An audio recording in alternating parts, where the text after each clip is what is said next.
ఈ విశ్వమంతా చరాచర ప్రపంచమంతా తన కుటుంబంగా భావిస్తాడు స్వామి. అందువల్లనే కలియుగంలో కూడా ఆయన కలియుగారంభంలో వివాహం చేసుకున్నాడు. ఆ కుబేరుడి నుంచి మరి వచ్చినటువంటి దేవతలందరినీ కూడా ఆ శేషుడిని, ఆ అగ్ని, ఆ మహానుభావుడైనటువంటి గరుత్మంతుణ్ణి పంపించి ఆహ్వానించారు. వారందరికీ ఆహారం పెట్టాలి కదా, ఆహారం తీసుకోకుండా బయలుదేరకూడదు వివాహానికి అని బ్రహ్మగారు పెద్దగా చెప్పారట. భోజనం చెయ్యాలి, శమీ పూజ చేసి నారాయణవనానికి బయలుదేరమంటే ఎలాగా, తన దగ్గర ధనం లేదన్నారు.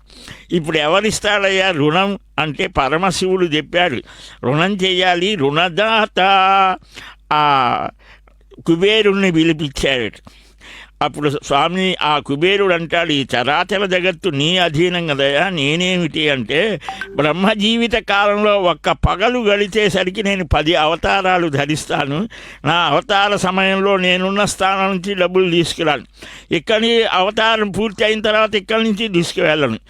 ఆయా యుగాలలో తగినట్లుగా ఉంటాను.